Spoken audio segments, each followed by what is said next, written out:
Hello student, नमस्कार। स्वागत करता हूं आप सभी का एक बार फिर से आपके अपने YouTube चैनल आरपीएससी अड्डा पर। मैं हूं नकुल सिंह जादून।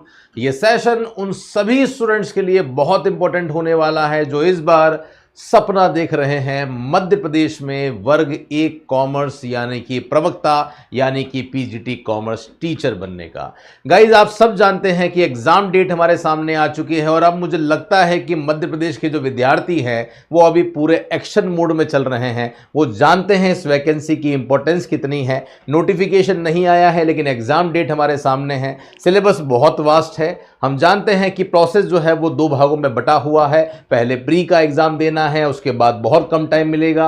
नेक्स्ट जो आपका एग्जाम है वो मेंस होगा, उसके बाद डॉक्यूमेंट वेरिफिकेशन होगा और फिर जाके आपका अंतिम रूप से चयन होने वाला है। अब सबसे इंपॉर्टेंट बात यह है कि अब जो स्टूडेंट हैं जो प्रिपरेशन कर रहे हैं इस एग्जाम की, वो 2 तरह के हैं। एक वो स्टूडेंट हैं जिन्होंने पहले भी एग्जाम दिया था, किसी रीजन से कुछ मार्क्स से पास नहीं हो पाए या प्री क्वालिफाई किया बट मींस में क्वालिफाई नहीं कर पाए, और कुछ स्टूडेंट ऐसे हैं जो फ्रेशर हैं, जो लास्ट ईयर में भी शायद डिसक्वालीफाई थे, क्वालिफाई नहीं थे, लेकिन इस बार क्वालिफाई हो चुके हैं। यह सेशन सभी के लिए बहुत इंपॉर्टेंट है। रीजन यह है, सबसे इंपॉर्टेंट बात यह आती है कि स्टूडेंट्स को यह समझ में नहीं आ रहा है कि प्रिपरेशन कहां से स्टार्ट करें। हर एक सही सटीक रणनीति के लिए, स्मार्ट स्ट्रेटेजी के लिए जरूरी होता है क्या? जरूरी होता है एक स्मार्ट स्ट्रेटेजी, तभी सिलेक्शन हो पाता है। और स्मार्ट स्ट्रेटेजी की सबसे पहली जो सीढ़ी होती है वो होता है सिलेबस। तो सबसे बड़ा जो डाउट है स्टूडेंट्स का वो ये है, सर प्री का सिलेबस क्या है, सर मेंस का सिलेबस क्या है, क्या दोनों सिलेबस को साथ में लेके चलना है, दोनों सिलेबस में कितनी सिमिलरिटी है, सारी चीजें इस सेशन में मैं डिटेल में चर्चा करूंगा। तो ये सेशन आप सभी के लिए बहुत इंपॉर्टेंट सेशन होने वाला है। एंड तक इस सेशन को जरूर देखिएगा। अगर आप में से कोई भी स्टूडेंट ऐसे हैं जो मध्य प्रदेश के ही हैं, इन एग्जाम्स की प्रिपरेशन कर रहे हैं, फ्री नोट्स एमसीक्यूज पीडीएफ पाना चाहते हैं, तो डिस्क्रिप्शन में एक लिंक आपको दे रखा है। वो लिंक इस व्हाट्सएप ग्रुप का है। इस व्हाट्सएप ग्रुप में हम रेगुलर बेसिस पे आपको फ्री नोट्स एमसीक्यूज प्रोवाइड करते रहते हैं। साथ में समय समय पर ग्रुप की चैट भी ऑन रहती है ताकि आप लोग भी आपस में कोई भी डाउट है, क्वेरी है, किसी क्वेश्चन पे ग्रुप डिस्कशन करना है तो आप वहां पे कर सके। जरूर जुड़िएगा, यह आपकी स्टडी के लिए बहुत इंपॉर्टेंट ग्रुप हमने बनाया है। बाकी आप जानते ही हैं कि मध्य प्रदेश का जो वर्ग 1 का सिलेबस है वो बहुत वास्ट सिलेबस है। बहुत सारे सब्जेक्ट है, कुछ प्री में है, कुछ मेंस में है, कुछ दोनों में ही है।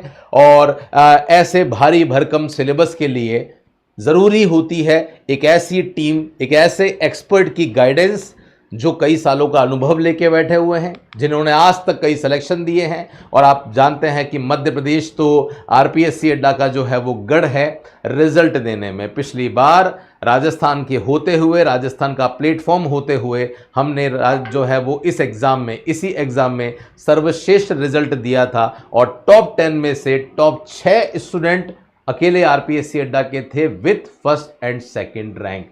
यहीं से आप देख सकते हैं कि किस लेवल पे इन टीचर्स ने पढ़ाया होगा, किस लेवल पे इन टीचर्स ने मेहनत करी होगी। इस बार भी हम पूरे जोरों शोरों से तैयार हैं। बैचेज अवेलेबल हैं, प्री का भी अवेलेबल है, प्री मेंस दोनों का अवेलेबल है। बट उससे पहले मैं सबसे पहले आप सभी के साथ में सिलेबस को डिस्कस करना चाहता हूं, है ना। तो बिजनेस के सिलेबस के लिए जो है वो हमारे साथ में प्रिया मैम होंगे जो हमको ज्वाइन करेंगे, जो आपको बिजनेस के सिलेबस के बारे में बताएंगे और बताएंगे कि कौन कौन से टॉपिक्स हैं आपके सिलेबस में और कौन कौन से कॉमन टॉपिक है, किस तरीके से आप प्रिपेयर कर सकते हैं, वो बेसिक से बताएंगे। बाकी सारे जो सब्जेक्ट्स हैं वो मैं आपको कवर करूंगा, है ना। तो अब आप देखिएगा, मैं आपके सामने यहां पे कुछ इंपॉर्टेंट जो चीजें हैं वो लेके आने वाला हूं जो आपके लिए बहुत इंपॉर्टेंट होने वाली हैं। तो चलिए गाइज, मैं सेशन को स्टार्ट कर रहा हूं और आप सभी को मैं बता देना चाहता हूं कि जो सिलेबस है वो आप सभी के सामने यहाँ पे आपको दिख रहा होगा, है ना। इस वीडियो सेक्शन में मेरी क्वालिटी थोड़ी सी डाउन कर दो और जो कंटेंट है उसकी क्वालिटी को बढ़ा दो ताकि स्टूडेंट्स को कंटेंट नज़र आ जाए। मेरी शक्ल डार्क होगी तो भी कोई दिक्कत नहीं है, ये मुझे लग रहा है थोड़ी सी ज़्यादा डार्क हो गई है, थोड़ी सी इसको इंक्रीज़ कर दो। देखिए, मैं दोनों ही सिलेबस को साथ में इसलिए लेके चल रहा हूं ताकि आप एक्चुअल में कंपैरिजन कर सकें दोनों सिलेबस का। जब तक आपके सामने सिलेबस नहीं होगा तब तक आप जो है वो कंपैरिजन नहीं करेंगे, तो कंपैरिजन करना बहुत ज़्यादा इंपॉर्टेंट हो जाता है। ओके, कौन कौन सा सिलेबस है मैं उसके बारे में बात कर रहा हूं। ये आपको जो सिलेबस दे रखा है ना, ये आपको दिख भी रहा होगा शायद थोड़ा सा, उच्च माध्यमिक शिक्षक पात्रता परीक्षा। तो ये पात्रता का है। पात्रता का मतलब ये आपको जो यहां दिख रहा है इस तरफ, है ना, मतलब मेरे राइट साइड में जो आपको सिलेबस दिख रहा है ये प्री का सिलेबस है, और मेरे जो लेफ्ट साइड में आपको सिलेबस दिख रहा है ये सिलेबस जो है वो आप देखिए लिखा हुआ है चयन परीक्षा। चयन का मतलब सिलेक्शन एग्जाम है, मतलब ये आपका मेंस है। ओके, तो ये मेंस का है, ये प्री का है। दोनों के जो कॉमन पार्ट्स हैं उनके बारे में हम लोग यहां पे डिस्कशन करेंगे। बिजनेस के बारे में जैसा मैं आपको बता ही चुका हूं कि कीर्ति मैम अभी आएंगे और आपके साथ में डिस्कस करेंगे। मैं सीधा मेरे वाले पोर्शन पे जाता हूं जो मैं आपको यहां पे समझाने जा रहा हूं, है ना। तो मेरे वाले पोर्शन में कौन सा पार्ट है आप ये देखिएगा। सबसे पहले मैं अकाउंटेंसी से स्टार्ट करूंगा। अकाउंटेंसी में सर कौन कौन सा जो पार्ट है वो आपका कॉमन होने वाला है, उस कॉमन वाले पार्ट से मैं सेशन को स्टार्ट करूंगा। ये आप देखिएगा दोनों जगह आपको अकाउंटिंग दिख रहा होगा। बात करते हैं सर प्रीलिम्स में अकाउंटिंग में। अच्छा, एक कॉमन क्वेश्चन कि सर क्या कुछ क्वेश्चन टॉपिक कॉमन है? यस, काफी सारा सिलेबस आपका कॉमन है, बट आप ये मत सोचना कि प्री की प्रिपरेशन करोगे तो मेंस की भी हो जाएगी। बहुत सारे सब्जेक्ट हैं जो एक्सक्लूसिव सब्जेक्ट हैं। एक्सक्लूसिव सब्जेक्ट कौन से हैं? मोटे मोटे तौर पर अगर मैं आपको बताऊं तो जो इकोनॉमिक्स का पोर्शन है वो प्री में नहीं है, मेंस में आ रहा है। Micro economics, macro economics, Indian economy और स्टैटिस्टिक्स, ये जो 4 सब्जेक्ट हैं, ये बड़े बड़े सब्जेक्ट हैं। ये सब्जेक्ट आपके मेंस में डाले हैं, ये सब्जेक्ट प्री में नहीं है, ये आप ध्यान दीजिएगा। ओके, तो चलिए स्टार्ट करते हैं। सबसे पहले फाइनेंशियल अकाउंटिंग, फाइनेंशियल स्टेटमेंट। ये कि ये सेम टू सेम पार्ट जो है वो आपका यहाँ पे भी है, यही पार्ट आपका यहाँ पे भी है। देख सकते हैं आप accounting meaning, objective, advantage, limitation, source of information, accounting, accounting terms, accounting concept, assumption, principle, system, basic of accounting, accounting standard, सब कुछ एज इट इज है, कुछ भी यहाँ पे चेंज नहीं है। नो डाउट थोड़ा सा लेवल का डिफरेंस होता है, बट अगर आप हमसे ये पूछते हैं कि सर क्या आपने प्री के वीडियोस अलग हैं, मेंस के वीडियोस अलग हैं, तो मैं आपको बता दूं उसका आंसर नहीं है। वीडियोस अलग अलग नहीं है। जब हम लोग पढ़ाते हैं, जब हम जो लेक्चर डिलीवर करते हैं, वहां हमारे माइंड में नहीं होता कि हम ये प्री के लिए पढ़ा रहे हैं या मेंस के लिए पढ़ा रहे हैं। हम तो अपने हायर लेवल पे ही आपको पढ़ाते हैं। क्वेश्चंस का लेवल जरूर अलग अलग होता है, लेकिन बेसिक कंसेप्ट जो होते हैं ना वो सेम रहते हैं, ध्यान दीजिएगा। जैसे मान लो डॉक्टर रजत खंडेलवाल ने आपको अकाउंटेंसी पढ़ाई है, अब रेक्टिफिकेशन ऑफ एरर अगर वो टॉपिक पढ़ा रहे हैं तो रेक्टिफिकेशन ऑफ एरर चाहे वो प्री हो या मेंस हो, क्या फर्क पड़ता है? आपके बेसिक कॉन्सेप्ट तो सेम चलेंगे, टाइप्स ऑफ एरर सेम रहेगी। डिफरेंस कहां आ जाएगा? क्वेश्चन के लेवल में जरूर 100% डिफरेंस आ सकता है, बट हमने जो प्रिपरेशन करवाई है वो मेंस के अकॉर्डिंग ही करवाई है। तो आप बिल्कुल ये ना कहें कि सर प्री और मेंस के वीडियो सेम है, तो सर सेम है तो ऐसा थोड़ी होता है। तो हमने मेंस के अकॉर्डिंग पढ़ाया है, आप ये समझे वो प्री के अकॉर्डिंग नहीं है, हाँ, है ना। और मेंस की तैयारी करोगे तो प्री का लेवल तो वैसे भी क्वालिफाई कर लोगे, उसमें कोई दिक्कत नहीं है। तो ये बिल्कुल सेम है, कोई दिक्कत वाली बात नहीं है।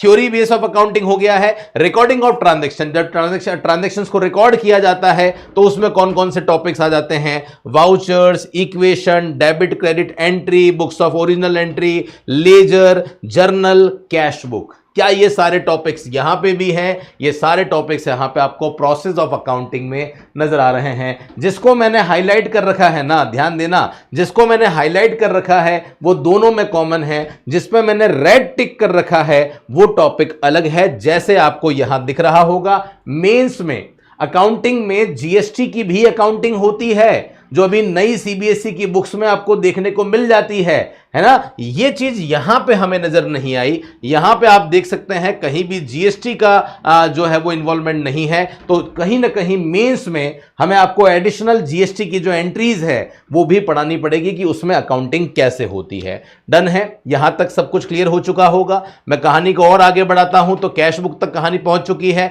BRS, trial balance, rectification of error, depreciation and provision reserve, क्या ये टॉपिक्स यहां पे भी हैं? यस, ये टॉपिक सारे यहां दिख रहे होंगे आपको। ये आप देख सकते हैं, trial balance, rectification, BRS, depreciation, provision reserve, bills of exchange, non profit organisation, topic ऊपर नीचे हैं।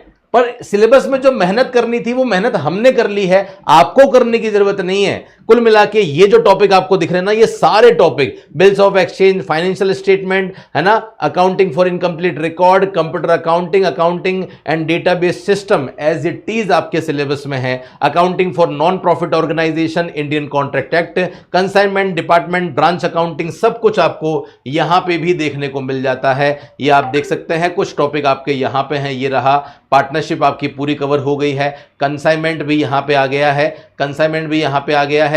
यहां पे एक टॉपिक हमको अलग लगा, और वो टॉपिक आपका कौन सा था? वो टॉपिक आपका यहां पे जॉइंट वेंचर था। तो जॉइंट वेंचर टॉपिक जो है वो आपका प्री में अलग हो जाता है, और प्री में एक ही फाइनल अकाउंट। वैसे मेरे हिसाब से फाइनल अकाउंट बहुत बेसिक कॉन्सेप्ट है जो मेंस में होना चाहिए, इन्होंने यहां लिखा हुआ नहीं है, बट मेरे हिसाब से final account with adjustment, without adjustment एक बहुत कॉमन और मोर इंपॉर्टेंट पार्ट है। तो वो हम आपको मेंस में भी पढ़ाएंगे, उसमें कहीं दिक्कत वाली बात नहीं है। एज इट इज आपका ये पोर्शन आने वाला है। ओके, मुझे एक दो टॉपिक और यहां पे जो है वो नए नजर आ रहे हैं। वो कौन कौन से टॉपिक हैं? डिपार्टमेंट और ब्रांच। मेरे हिसाब से डिपार्टमेंट और ब्रांच वहां पे शायद नहीं है ना। कीर्ति मैम एक बार आप भी चेक कर लो कि क्या ये टॉपिक आपको नजर आ रहे हैं। मेरे हिसाब से ये डिपार्टमेंट और ब्रांच जो टॉपिक हैं वो वहां पे नजर नहीं आ रहे हैं, है ना। तो ये टॉपिक आपके नए हैं। कौन कौन से? डिपार्टमेंट और ब्रांच, है ना। तो इस पे मैं जो है वो यहां पे आप कहो तो रेड टिक कर देता हूं। ये जो टॉपिक है इन पे मैं रेड टिक कर देता हूं। मतलब ये टॉपिक भी आपके ऐसे टॉपिक है जो मेंस में है, जो मेंस में है, प्री में नहीं है। ओके, चलिए जी, कहानी को और आगे बढ़ाते हैं। उसके बाद में पार्टनरशिप एज इट इज है, मतलब फंडामेंटल, उसके बाद में admission, retirement, dissolution as it is है। यहां भी आपकी पार्टनरशिप आ रही है। पार्टनरशिप के बाद बारी आती है कंपनी की। कंपनी में शेयर भी होता है, डिवेंचर भी होता है, इशू भी होता है, रिडम्पशन भी होता है। तो यहां पे आप देख सकते हैं शेयर कैपिटल, यहां पे ओनली शेयर कैपिटल दे रखा है, और शेयर कैपिटल पूरा ही आ गया, इशू रिडम्पशन दोनों ही आ गया, और डिवेंचर का भी इशू रिडम्पशन दोनों आ गया। यहां भी आप देख सकते हैं शेयर कैपिटल, इशू, री इशू, 4 फीचर सब कुछ दे रखा है, और रिडम्पशन भी आपको यहां दे रखा है। मतलब एज इट इज यहां आता है। ये लिक्विडेशन लिखा हुआ है, यहां भी लिक्विडेशन लिखा हुआ है। तो ये टॉपिक भी कॉमन है। अब और क्या अलग आ रहा है? और अलग आ रहे हैं दो बड़े बड़े टॉपिक, जिसमें एक टॉपिक इन्होंने यहां दे रखा है कंपनी एक्ट 2013। अब कंपनी एक्ट 2013 अपने आप में ही बहुत बड़ा एक टॉपिक है, जिसको इन्होंने बहुत छोटे से में, एक यूनिट के छोटे से पार्ट में दे रखा है। बट यस, आपको इसके लिए कंपनी एक्ट 2013 पढ़ना पड़ेगा। अभी अभी हमने कुछ दिन पहले ही इसकी नई क्लासेस रिकॉर्ड करवाई है, जो कि आपको Poonam NASA, assistant professor doctor Poonam NASA ma'am है, जिन्होंने पूरा कंपनी एक्ट पढ़ाया है। मैं साथ साथ में आपको फैकल्टीज के बारे में भी इंट्रोडक्शन दे देता हूं, जो टॉपिक जो है वो यहां पे पढ़ाए हैं। फाइनेंशियल अकाउंटिंग का पूरा पार्ट, कंप्लीट पार्ट जो है वो आपको डॉक्टर रजत खंडेलवाल सर ने पढ़ाया है। उनके कुछ डेमो वीडियोस मैं यूट्यूब पे भी डालूंगा। वैसे आप हमारे बैच में जाते हैं तो वहां डेमो वीडियोस अवेलेबल हैं, वहां पे आप देख सकते हैं।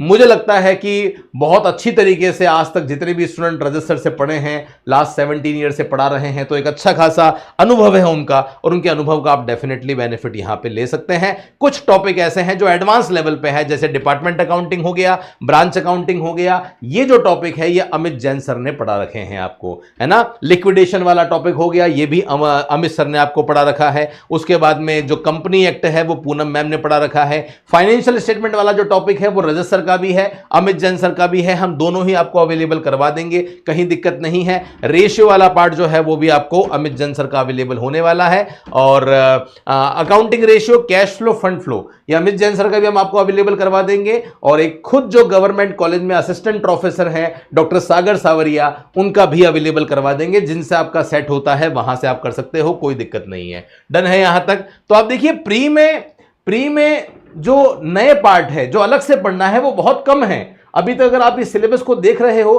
तो आप देखो अभी तक कौन कौन से टॉपिक जो है वो आए हैं। मैं बिजनेस की बात नहीं कर रहा हूं, वो तो आपको कीर्ति मैम जो है वो पढ़ा देंगे, बता देंगे। यहां पे आप देखो जॉइंट वेंचर है, फाइनल अकाउंट लिखा हुआ है, बट मेरे हिसाब से हम फाइनल अकाउंट आपको यहां भी पढ़ाएंगे, क्वेश्चन आ सकता है। बाकी लिक्विडेशन हो गया, फाइनेंशियल स्टेटमेंट हो गया। फाइनेंशियल स्टेटमेंट लिखा होता है तो cash flow, fund flow, comparative, common size, trend analysis, ये सब बाय डिफॉल्ट हमें पढ़ने ही पड़ते हैं, कोई दिक्कत नहीं है। अब डिफरेंस और कहां आ जाता है? अब जो डिफरेंस आ जाता है वो आपका कॉस्ट अकाउंटिंग में आ जाता है। क्या आ जाता है? ध्यान से देखिएगा, यहां भी कॉस्ट अकाउंटिंग दिख रहा होगा, यहां भी आपको कॉस्ट अकाउंटिंग दिख रहा होगा।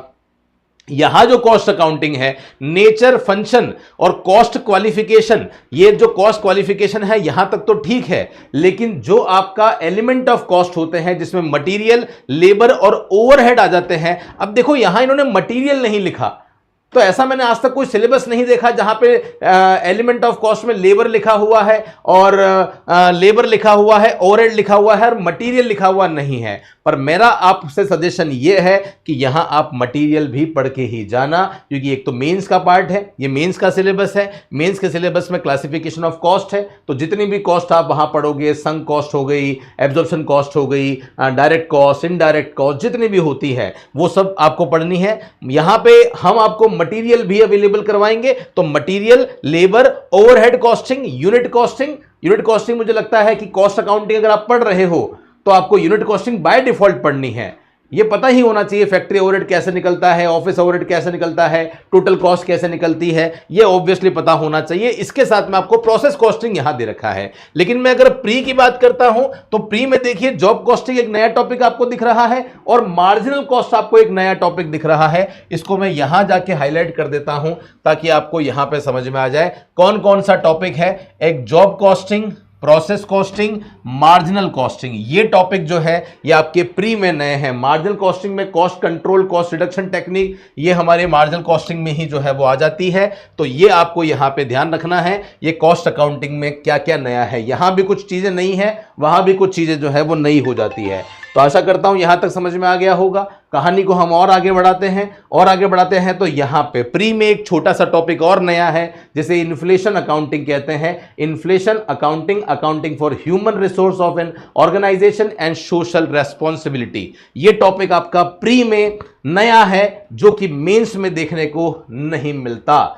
तो मेरे हिसाब से आप देखिएगा कौन कौन से टॉपिक हैं, ये मैंने आपको बता दिए हैं। अकाउंटिंग में ध्यान दीजिएगा, फिर से बता रहा हूं, जीएसटी मेंस में नया आ जाता है। डिपार्टमेंट अकाउंटिंग, ब्रांच अकाउंटिंग नहीं है, कंपनी एक्ट, कंपटीशन एक्ट नहीं है, कॉस्ट अकाउंटिंग नहीं है। और देखो मजा तो अब आएगा, मजा अब आएगा मेंस में और कौन कौन से टॉपिक नए हैं ये आपको कीर्ति मैम जो है वो बताने वाले हैं। तो यहां पे इसको मैं नहीं बता रहा हूं। अब आप आ जाओ यहां पे, ये आप देखिएगा जो बिल्कुल नया पोर्शन है।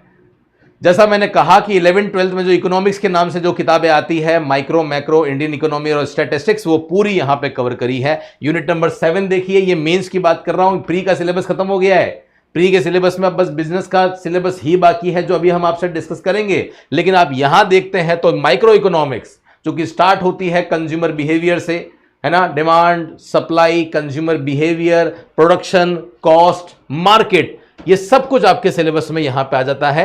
मुझे मार्केट का चैप्टर नजर नहीं आ रहा है, वैसे इन जनरल होता है, बट देखो इन्होंने यहां पे प्रोडक्शन, कॉस्ट और प्रोड्यूसर इक्विलिब्रियम पे खत्म कर दिया है, तो उपभोक्ता संतुलन पे खत्म हो गया है। तो जो टाइप्स ऑफ मार्केट होते हैं, परफेक्ट कंपटीशन, मोनोपोली, मोनोपोलिस्टिक, वो मुझे यहां फिलहाल नजर नहीं आ रहा है। ओके, ये रहा।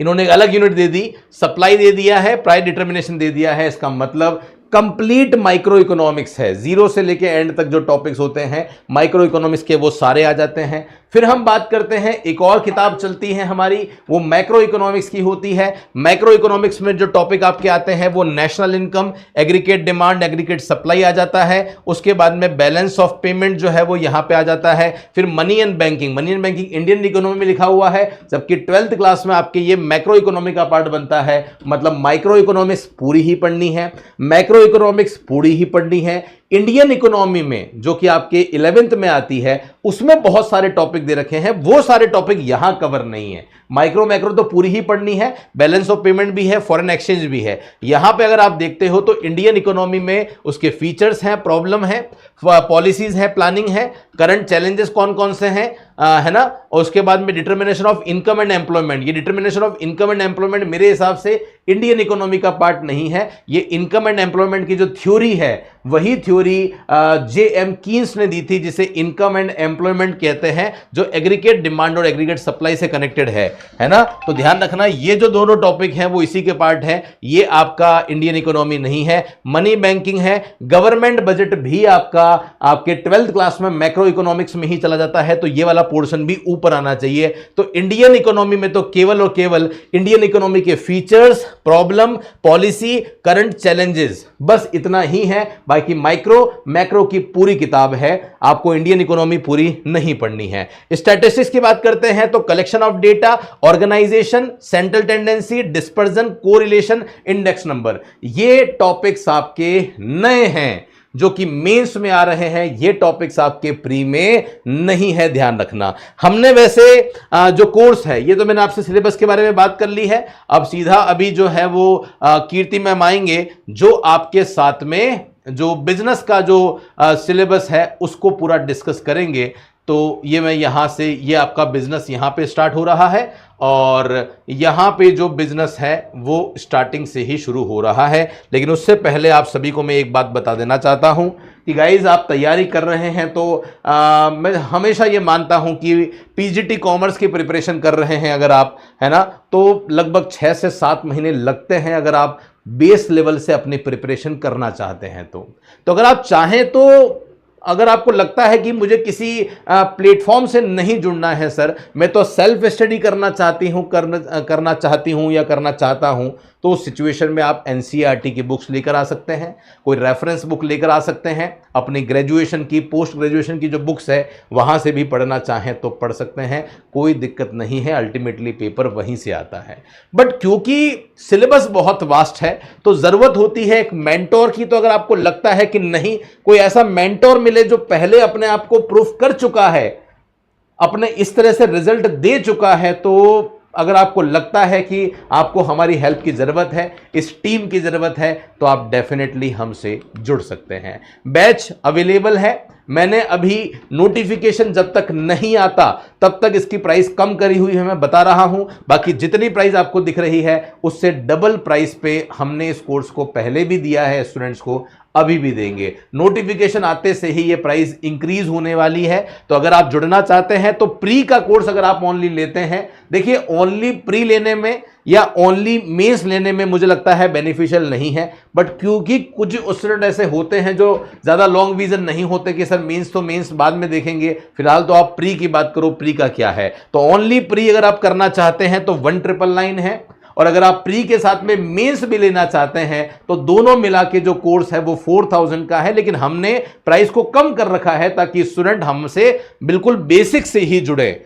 ओके, तो ये कोर्स अवेलेबल है। अगर आपको लगता है कि नहीं, हमें एक मेंटोर की जरूरत है, हमको नोट्स मिल जाएंगे, इसकी किताब भी हम लेकर आएंगे, पर किताब नोटिफिकेशन के बाद आएगी। अभी किताब के बारे में कोई कमिटमेंट नहीं है। हमारी क्लासेस में जो हमने लिखाया हुआ है वो बहुत मोर देन सफिशिएंट है। एमसीक्यूज आपको मिल जाएंगे, प्रीवियस ईयर पेपर मिल जाएंगे, हमारी टीम का सपोर्ट रहेगा, क्वालिटी में कोई कॉम्प्रोमाइज नहीं होगा, इतना मैं आपको अश्योर करना चाहता हूं। ओके, तो चलिए अब ज्यादा समय मैं नहीं लूंगा। फिर भी कोई डाउट अगर आपको आता है, कोर्स से संबंधित डाउट है, तो आप इस नंबर पे हमें कॉल करेंगे। और एप्लीकेशन में कोई प्रॉब्लम आ रही है या कभी भी किताब की कोई क्वेरी है तो आप हमें इस नंबर पे कॉल कर सकते हैं। डन है? तो चलिए फटाफट से अब मैं कीर्ति मैम को बुलाऊंगा जो आपको बताएंगे दोनों सिलेबस में जो बिजनेस का जो सिलेबस है वो क्या है, कौन कौन से टॉपिक्स कॉमन है और कैसे आप प्रिपरेशन कर सकते हैं, उसकी भी एक छोटी सी गाइडेंस वो आपको देने वाले हैं। सो प्लीज मैम आइए और स्टूडेंट्स को गाइड कीजिए।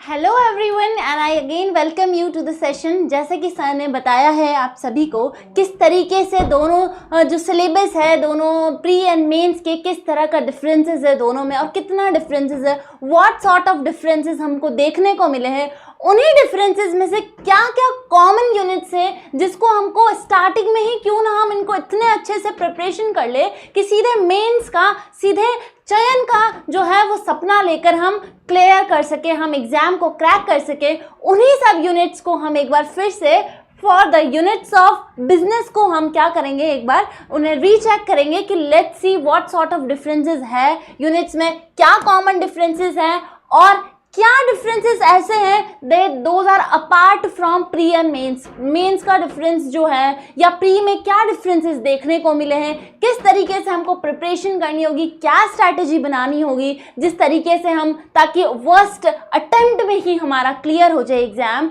उसी तरीके से देखते हैं। तो हमारी जो फर्स्ट यूनिट है वो है प्री की, this is for the pre syllabus जैसा कि सर ने बताया, और वो मेंस का सिलेबस है। तो जो प्री का सिलेबस है उसमें फर्स्ट यूनिट आप सभी को दिख ही रही है, जैसा इंट्रोडक्शन टू बिजनेस है और वहां भी बिजनेस है, concept, nature, objective of business, distinctive features, profession and employment, और यहां भी है concept, characteristics, objective, classification, distinctive features of business, profession, employment, जैसा कि ये बिजनेस इज प्रोफेशन और वेयर डज बिजनेस स्टैंड, या एम्प्लॉयमेंट आ गया, बिजनेस आ गया, तीनों में क्या बाइफिकेशंस है वो सारा हो गया। इंडस्ट्री के types, what is trade and auxiliaries to trade, इन सब का बाइफिकेशंस जो कि पूरा 11th का जो सिलेबस हो गया वो भी मैम ये यहाँ पर भी अवेलेबल है। कैसा है तो देखिए, choice of form of organisation आ गया, बिजनेस, प्रोफेशन, एम्प्लॉयमेंट आ गया, classification of commerce, business risk and causes आ गया। तो ये सिलेबस कहीं ना कहीं हम देख सकते हैं कि ट्रेड, बिजनेस रिस्क आ गया, कॉमर्स आ गया, starting a business and it's factors. तो कहीं ना कहीं सिलेबस की जो सिमिलैरिटीज है वो फर्स्ट यूनिट जो है, मतलब मेंस की 9th यूनिट है बट बिजनेस की वो फर्स्ट यूनिट है, और यहाँ पर भी जो हमको सिलेबस देखने को मिल रहा है कहीं ना कहीं वो फर्स्ट यूनिट का कॉमन है। बिल्कुल मैम। यदि हम इसी का सेकंड पार्ट की बात करें तो sole proprietorship, joint Hindu family business, partnership, cooperative organisation, joint stock company, choice of form of business organisation and formation of company. और इधर बात करें तो वही आ गया sole proprietorship, joint Hindu family business, पूरा जो 11th का हमारा जो बिजनेस स्टडीज का सिलेबस है, partnership, joint stock company, cooperative organisation and choice of business organisation, ये भी है मैम यहाँ पर कोऑपरेटिव ऑर्गेनाइजेशन हो गया। और क्या हो गया ma'am, formation of company, promotion and incorporation. तो दीज आर द बेसिक। ये जॉइंट वेंचर जो है I think this is somewhere new, हाँ बिल्कुल। तो जॉइंट वेंचर वाला जो है this is somewhere we can say कि ये थोड़ा सा नया टॉपिक है मैम, जो ये जॉइंट वेंचर है कहीं ना कहीं this is somewhere a new topic हम कह सकते हैं, ठीक है। अगर हम बात करें आगे सिलेबस की तो और क्या चेंजेस है इधर जो है सिलेबस में, हम कह सकते हैं मैम ये जो फॉर्मेशन ऑफ कंपनी है, प्रमोशन, इनकॉर्पोरेशन है, ये कहीं ना कहीं हमको थोड़ा सा जो है इसमें डिफरेंस दिख रहा है। तो बिल्कुल थोड़ा बहुत जो है जो डिफरेंसेस है जो कि बताता है कि what is the real difference between pre and mains, क्योंकि प्री का जो सिलेबस है वो लिटिल वास्ट है, या हम कह सकते हैं जो मेंस का सिलेबस है उसमें प्री के सिलेबस में कंसेप्चुअल बेसिस जो बेसिक्स है और लिटिल वास्ट है। और यदि हम मेंस की बात करें तो मेंस में ये डिफरेंस है कि टॉपिक्स के जो अगर आपके कंसेप्ट्स क्लियर है तो how much you can classified, आप उसे कितना और ज़्यादा वास्ट कर सकते हैं। वास्ट इज बेसिक्स, और उसी को आप कितने डेप्थ में लेकर जा सकते हैं वो बताता है मेंस। और मेंस के सिलेबस की अगर हम बात करें ब्रॉडनेस की, तो मेंस के सिलेबस में जहाँ पर यहाँ कंसेप्ट वास्ट है, यहाँ पर यूनिट्स को जो है बाइफिकेशंस नए कर दिए गए हैं, नई यूनिट्स और ऐड कर दी गई है, और साथ ही साथ थोड़ा सा जो सिलेबस है उसकी डिफिकल्टी लेवल में थोड़ा सा इंक्रीज कर दिया है। थोड़ा सा नहीं कह सकते, थोड़ा ज़्यादा ही इंक्रीज किया गया है, क्योंकि मेंस का पेपर जो होता है उसका डिफिकल्टी लेवल ऑफ क्वेश्चंस थोड़े उस अकॉर्डिंग आते हैं, और प्री का जो आता है वो उस अकॉर्डिंग ही आता है। चलिए अब आगे यदि अब हम बात करें तो बिजनेस ओनरशिप आ गया इधर, और इधर हम बात करें यदि तो क्या आ जाता है देखते हैं।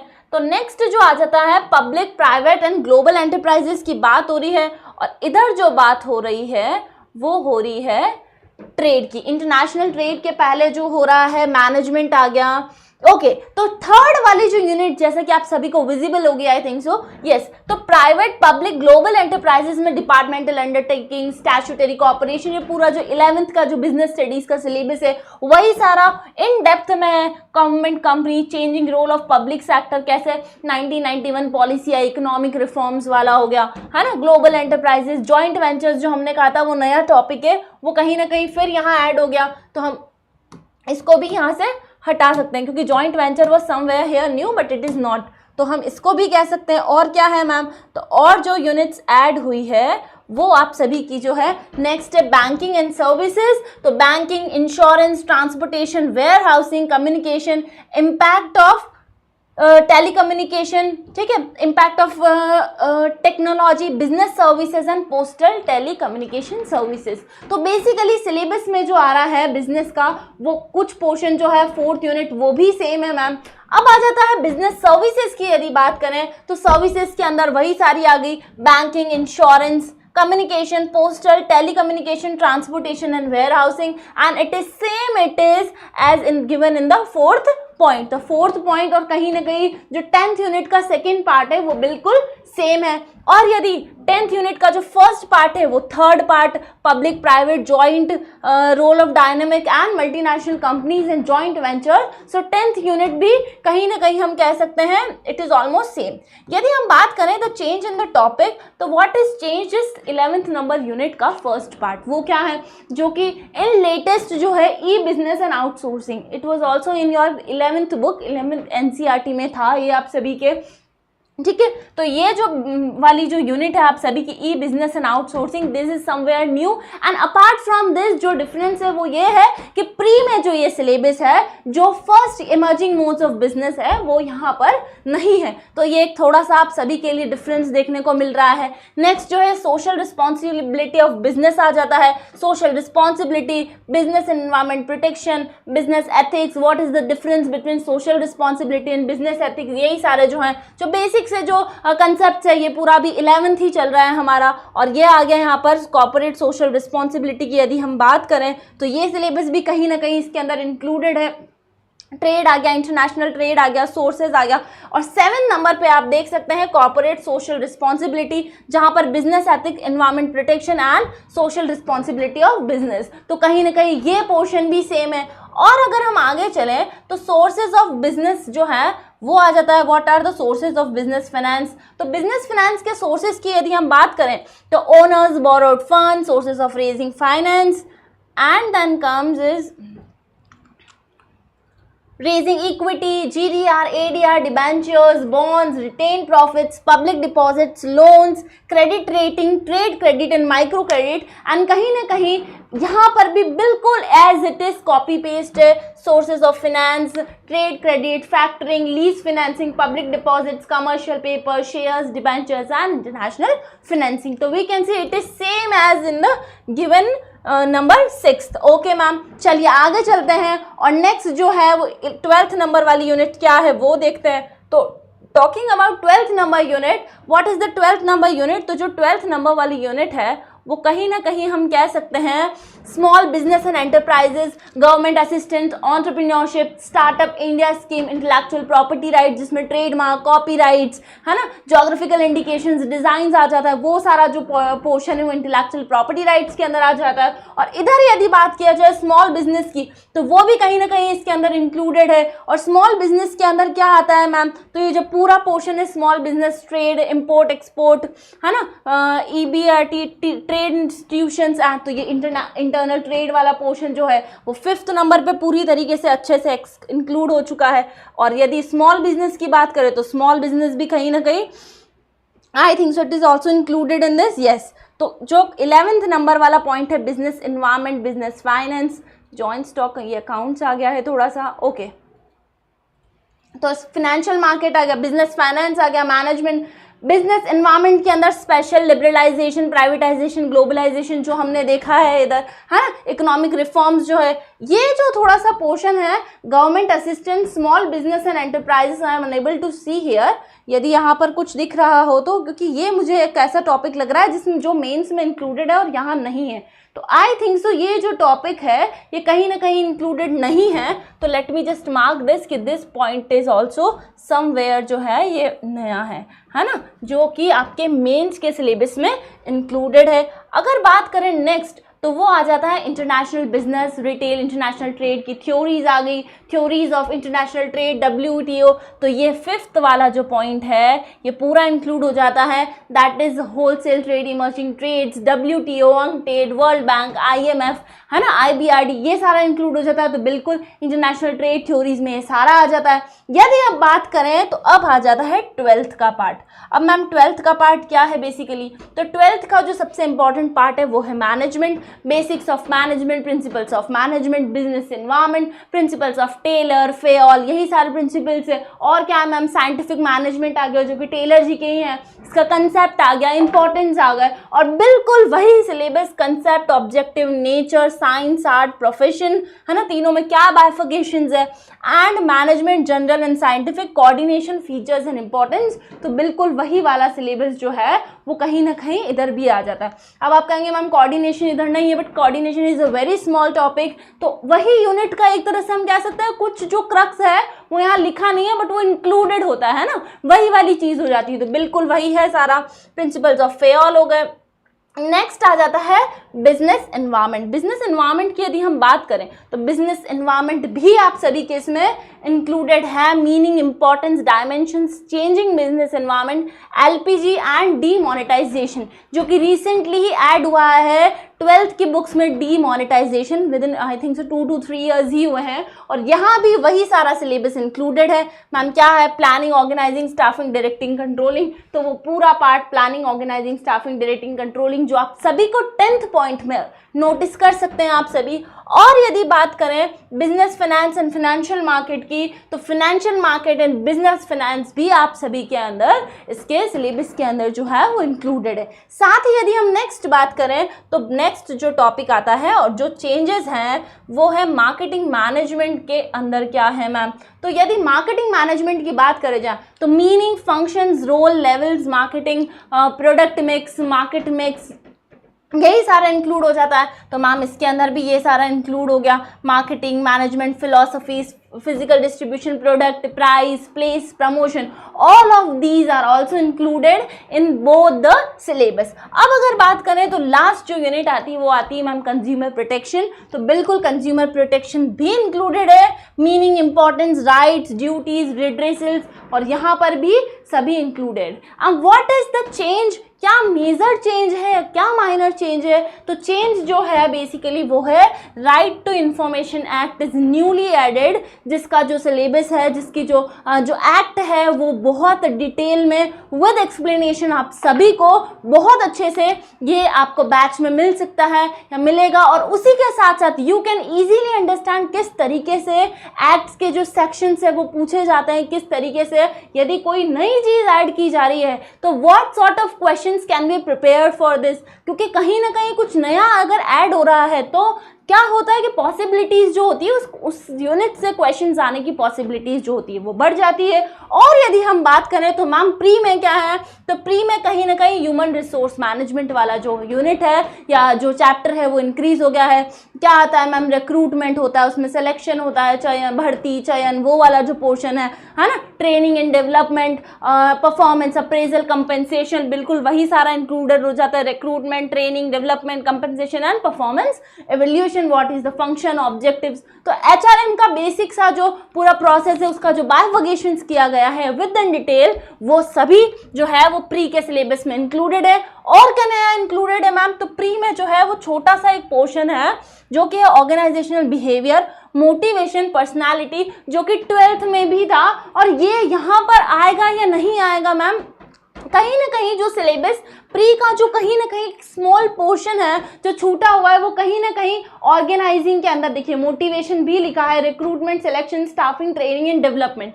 तो हम कह सकते हैं कि ये जो हम HRM वाली यूनिट है जो आप बता रहे हैं कि वो प्री के अंदर है लेकिन मेंस में नहीं है, लेकिन क्या हम इसे कह सकते हैं कि वो स्टाफिंग के अंदर ही उन्होंने इंक्लूड कर दिया?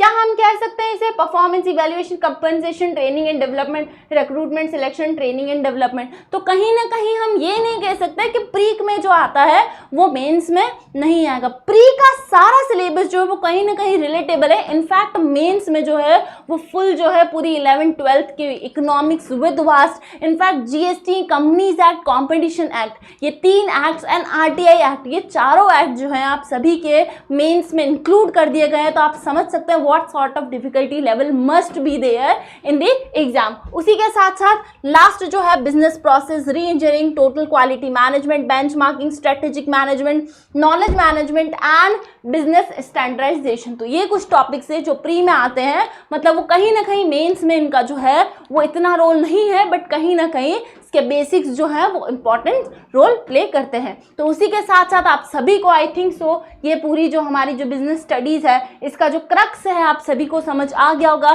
कि व्हाट सॉर्ट ऑफ डिफरेंसेस हमको देखने को मिले हैं, किस तरीके के हमारे पास डिफिकल्टी लेवल क्वेश्चंस बन सकते हैं और कितना ह्यूज डिफरेंसेस है दोनों सिलेबस में, क्या नई चीजें ऐड हुई है। तो इसी के साथ यदि आप किसी भी तरह की प्रॉब्लम्स या अगर आप बैच परचेज करना चाहते हैं, because one of the most important thing for you is कि हर एक बैच के अंदर मैम हमको एक्सपर्ट टीम मिल जाए और वो एक्सपर्ट टीम जो है वो एक्सपर्ट हो इन पर्टिकुलर सब्जेक्ट्स को पढ़ाने में, और वही चीज़ आप सभी की थाली में परोस दी जाए। यदि पकवान ही आ जाए थाली में तो और क्या चाहिए। तो बस वही चीज़ें हैं आप सभी के लिए। Give your best, get the all India rankers, give your best, give your strategies, अपना बेस्ट दीजिए, अपना आउटपुट दीजिए, ताकि आप सभी को हम सब पूरी जो टीम है एक सपोर्ट दे सकें, आपका आउटकम देख सकें और ऑल इंडिया रैंकर्स को आरपीएससी अड्डा के सपोर्ट से निकलते हुए देख सकें। इसी के साथ साथ with more information with you